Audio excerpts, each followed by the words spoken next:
Hi everyone, welcome to Speakers Soundbite.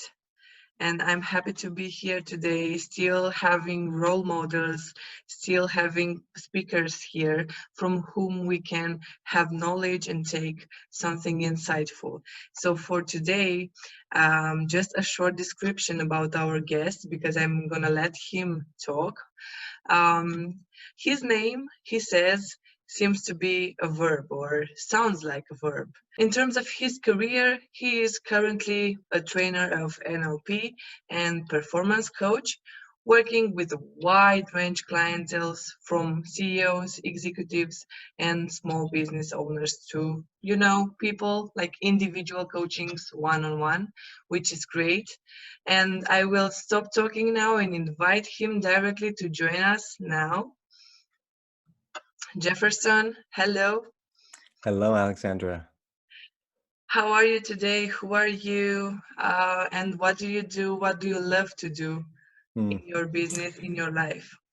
Yeah, well, I'm still in the process of waking up. I've been awake for probably an hour and a quarter, going through my morning rituals. It's a beautiful day.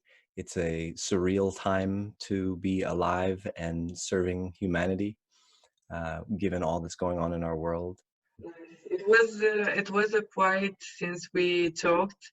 Yeah. I and Jefferson met 2 years ago in NLP trainers training with Tad James and Adriana James back in US. It was such a nice training and we've learned so much. Thank you for reminding me about that. There was so much that happens in those 3 weeks of training, of intensive training. I know that I was never the same after that training. That was kind of a grand hurrah of major trainings that shift and unlock abilities that are latent inside of each of us. I guess I'll just jump right in and say is that I can't live a single day without wanting to give some of the gifts that I've discovered inside of myself, because it's my belief that when I give of the gift that I've discovered inside of myself, I help the gift to awaken inside of the people that I get the opportunity to sit across from.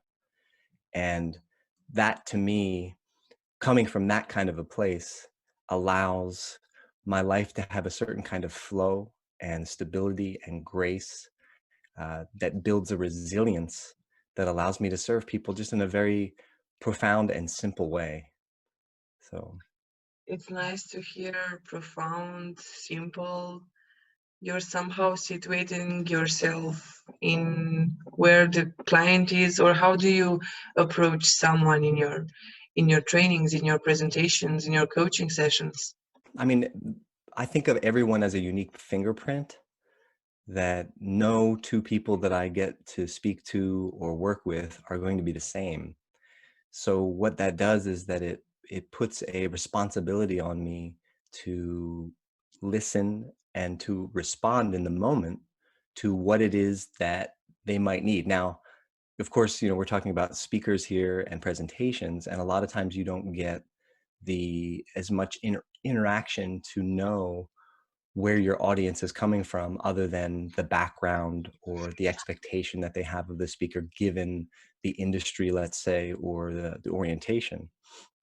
But nonetheless, I think with some of the training that you and I both have had, there are ways to tap into, let's say, the energy of what's going on in a room, to be able to actually reflect something back, even without having had personal conversations with people to get where they're coming from. So again, I do it differently depending on the context. And I've also done probably a handful of presentations from small groups, retirement community groups, people that work for them, presentations in my previous career as a small business coach. And to me, there's always an exciting, I like to say, alchemy, is that if I can let myself show up present with the unique alchemy of that room, that there's going to be gifts that go both ways. There's gifts that come to me, and there's gifts that go to the audience because of that chemistry or that alchemy.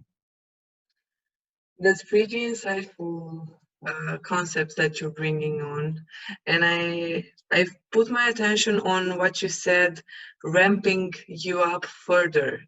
Mm-hmm. This somehow, as a visual image, if we can a bit imagine here, it's like you are taking yourself from some kind of a comfort or known zone, and then you might get into a different position where it is challenging you to do for an audience specifics. Yeah. Yeah. Thank you for rewording that in a way. It helps me get my image of what it means for me. To me, ramping, it's meeting the moment with all that it brings, whatever that it brings. Some of the techniques in speaking, I'm sure, that you're well aware of and probably train on as well. One of the things is to push my awareness outside from the inside. So if let's say, because there are times where there might be some discomfort or some, getting to the edge of what I know, but to be able to push my awareness to the outside so that I'm responsive, to make myself like an antenna, right? Like an antenna sticking up. That is a really beautiful place to set myself from, because now I can be responsive to what's happening, which doesn't have to happen as a mental construct.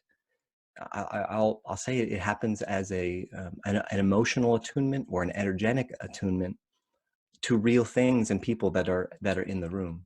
It's about somehow taking yourself from one position to another position, which makes you connected and aware on people's need right there in the context. Yes. Yeah. Yes. And I think I'd also say that given whatever the subject is, if we're talking presentations, right, knowing the subject and not just knowing it here, but knowing it here, knowing it in the heart. I think I can say at this point, I mean, in my journey, that's been one of the greatest things, is to not just know my subject, but also to feel the truth of my subject and trust myself in that subject, to trust that it's meaningful enough for me to be there speaking. I think everybody has a unique journey to understanding what it means for them to be congruent. And I know that's a little bit of a jargon term, but I just think of the alignment of congruency. It's true for me on the inside, all the way through to the words that come out of my mouth. And if I say something that even I recognize as odd, well, I'm going to utilize it. I'm going to improvise with everything that's going on from inside of me to out, and then from what's going on in the room back to me. That, I mean, in terms of a concept from hypnosis, in terms of utilization, it to me is the most powerful tool, because laughter or a scowling face or silence or lack of responsiveness all can be utilized to build and to pivot and to move and to be flexible. Maybe what we should develop as trainers, as speakers, to have a brighter view, maybe to relax a bit, to breathe in and breathe out, to look at some points, to get focused on the room dynamics, maybe trying to see it wider, the whole room, the whole experience. Yes. Yeah. Nice. Peripheral vision activation. Absolutely. Yep, that's a bit complex jargon, as you said. And the nice example for that one with congruency, there's a quote. There are 3 speeches that you want to give when you're a trainer. One is that you have prepared for, the other one is the one that it comes out of your mouth, and the third one is the one that your audience gets. Nice. So I haven't heard that. The congruency is when those 3 are aligned and start to be the same, your body, your mind, your language, and the audience feelings on that. Alexander, you just gave me a gift. That was great. That's beautiful. Yeah. Super glad.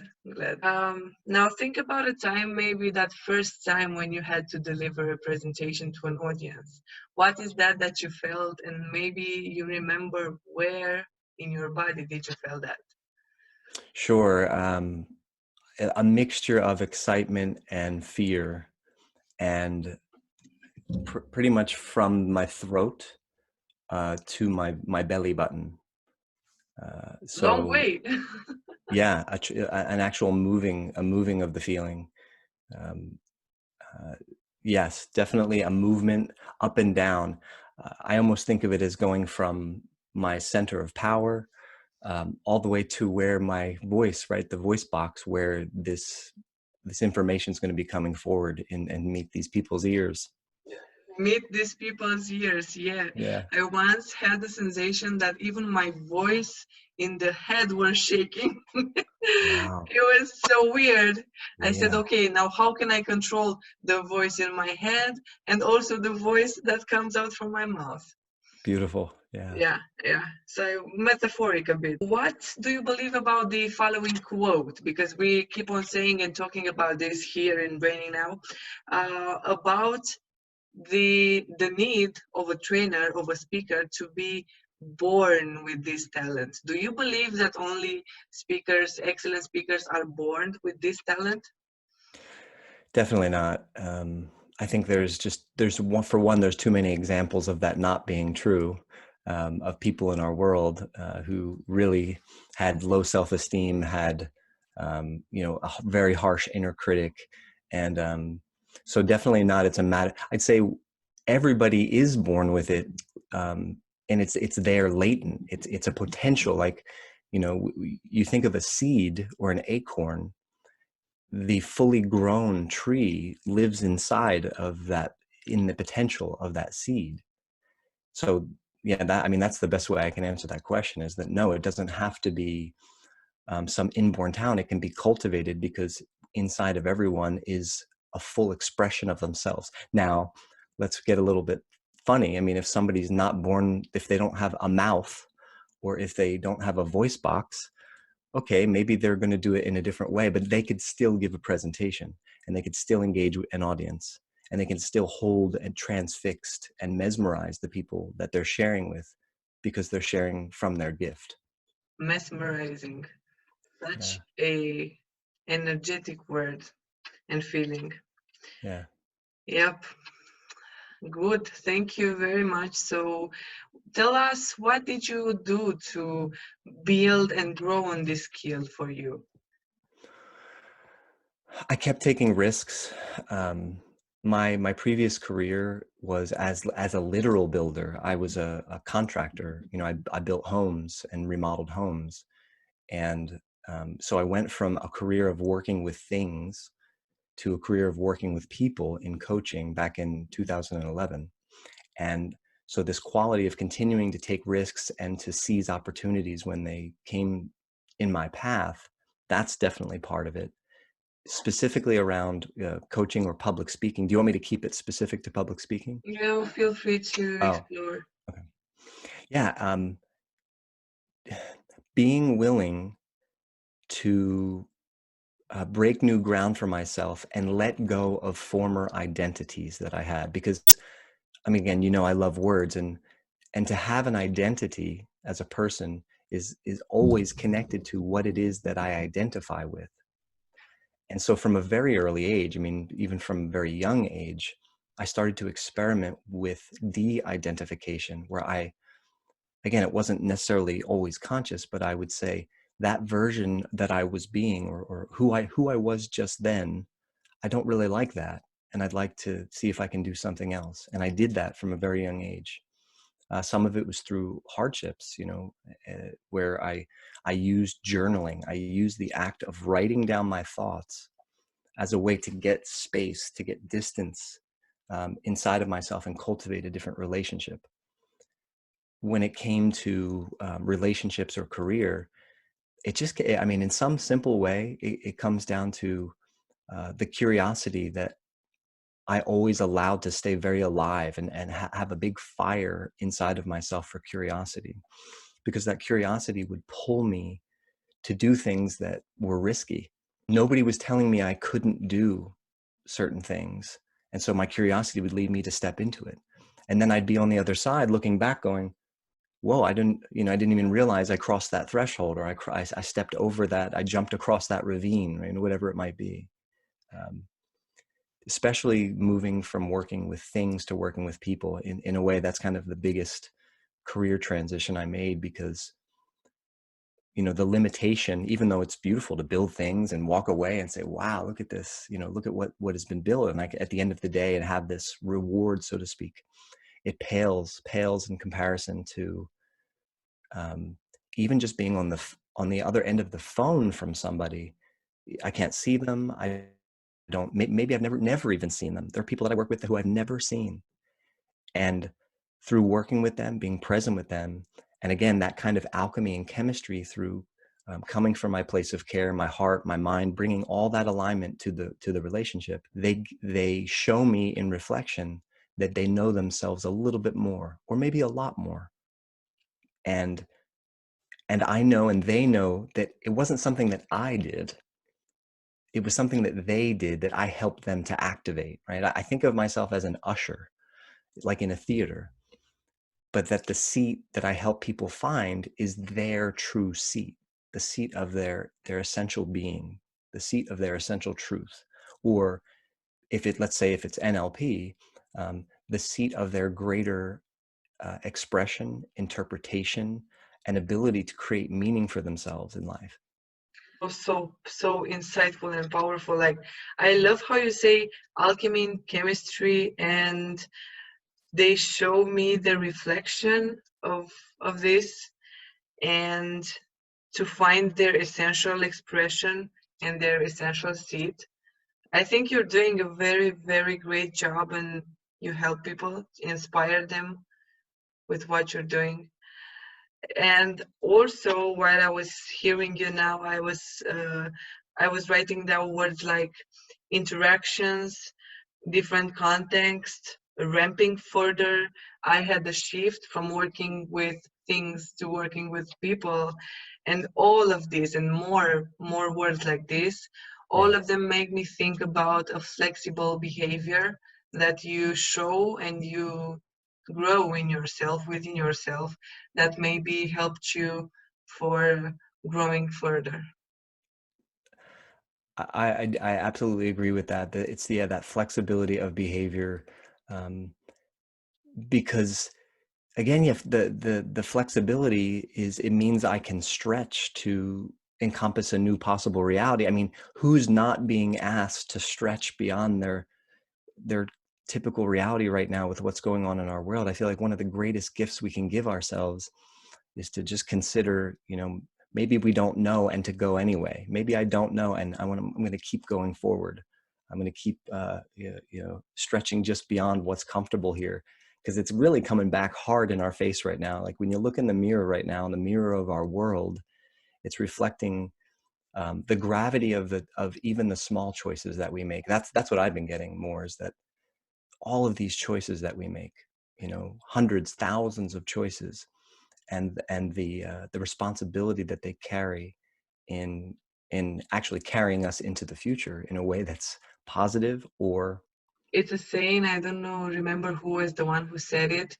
A mind that was once stretched to new dimensions cannot go back to yeah, the initial place. So as we now learn more and more about ourselves in the house, intro words, maybe more in ourselves, yeah.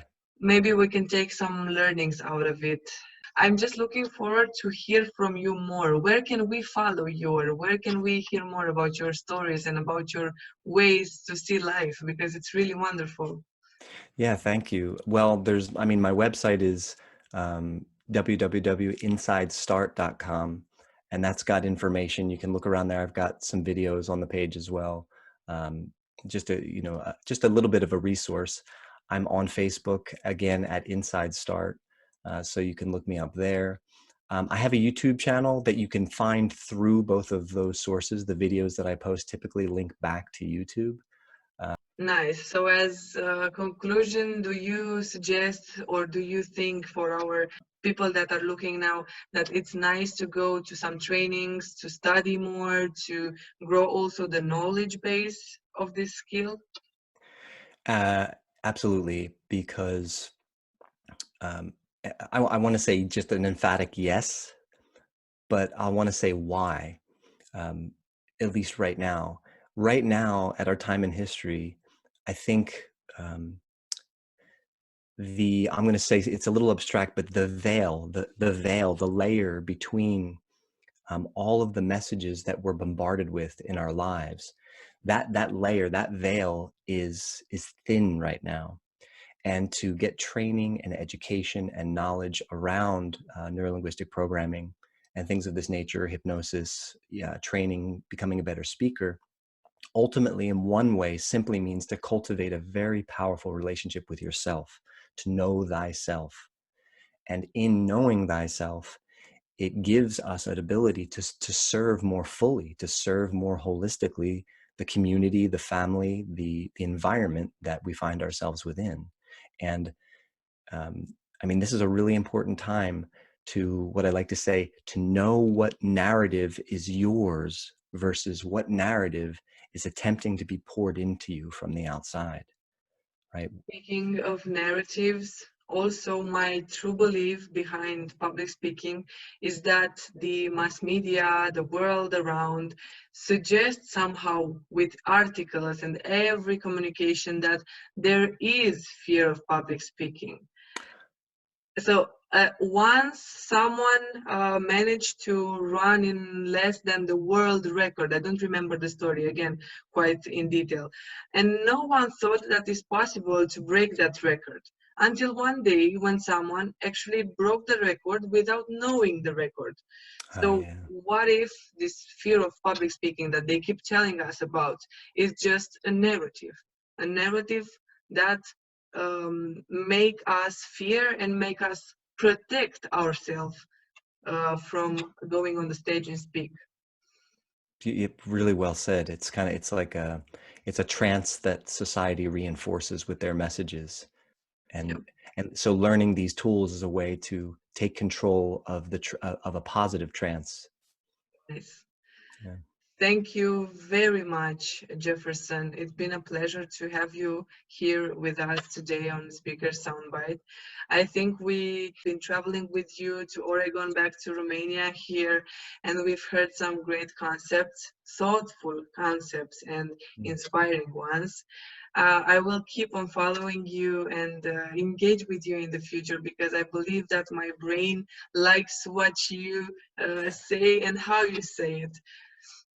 Thank you so much, Alexandra. It's a gift. Thanks for asking me and sharing your time and your questions. I mean, you're doing really important and beautiful work. And yeah, I'm going to be following you too. And I look forward to what comes next in our relations. Nice, nice. Thank you very much, and see you later, Jefferson. Bye bye. All right, take care.